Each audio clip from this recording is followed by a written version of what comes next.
economics institutions today function with individualistic values, and even organizations that are called international or worldwide or united or whatever you want to put as a name or last name of this organization, they are all individualistically based. They are not based on collective values. Because when it comes to the drawdown at the UN, the US decide on its own, Russia decide on its own, China decide on its own. So basically, we live a collective existence with individualistic values. You know, this is the dilemma of today. Why we don't solve the war is because individualistic values are trying to generate some collective solution, and this is not possible. Number two, because people have not self-realized the value of peace. And what is the value of peace? Peace is the ability to become the other without losing your own identity. It's an ability. It's not something flying somewhere in there. It's an experience. You have to develop this ability. You know, so if we're here in the peace movement, you know, first we need to have peace inside, and to have peace means to develop an ability to become the other without losing your own identity. Let me start backwards.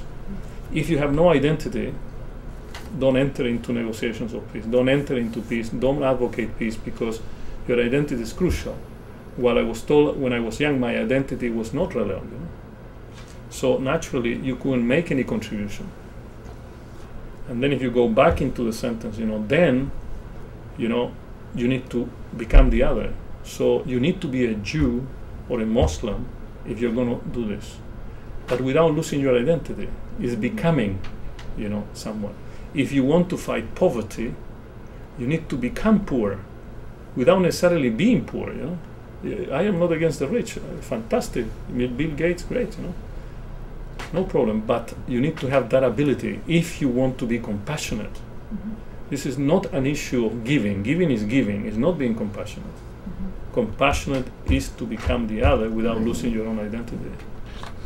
It's not a passive thing. People say, you know, peace, you know, inner peace is the solid foundation of world peace. This is sit down and meditate all day long. It's the most active thing you can do in your life. And if you're not active in becoming peace, you know, being passive has nothing to do with peace. Passivity is not peace. Because in passivity, you are indifferent to becoming the other, you know. That's the big difference between being passive and being peaceful. Getting yourself into this mode that rich countries are at peace, poor countries are at war, rich people are at peace, poor people are at war. This is totally nonsense. But this is the second view, you know. We're going to give Egypt so many $1 billion a year, they become rich, so they are not at war. I can tell you one thing. You give Palestine back to Palestinians today, they cannot exercise their freedom. They're wounded. 85% of the children in Palestine are clinically, by WHO, clinically evaluated as depressed kids. The third way to deal with peace is not war, is not economics, although I'm not saying that politics is not important and economics is not important. That's not my conclusion. Obviously, if you have material means, probably you have better chance to do other things and exercise your freedom when you have it. Is to look at who is reconstructing the society from within the heart. You know? And this is not a touchy-feely stuff. And this is where spirituality comes from. Because if you accept my definition of spirituality, then you need to understand the mission of that nation in the world. If you don't understand the mission of that nation, don't get there to mess around with those peoples. But if you know their mission, you know, your obligation is to create the institutional, the political, the spiritual spaces for them to become who they have to become. That's peace. That's the road to peace. This is not $80 million. And that means spiritual values, solidarity, love, compassion, equality, fraternity, caring, sharing. That's spirituality. Why? Because these values are mantras to remember to remember. If I love him and he feels love, his cosmic memory will make him to remember and not to be worried about if I hate him, his mind will be on this machine gun that I mentioned before. If I compete with him, his mind will be with this machine gun. I better focus on his anger, his competition, his accumulation, his trade, his consumption. That's why we are not going back to peace. So spirituality and peace is not a choice, it's fundamental. It's not something that you need to justify. The problem is language. And you need to find language that is capable to say, look, this is what we mean. And I would suggest, to end my presentation so you can ask me questions, is that move away from the word spirituality, because people are not at the level of vibration to understand it.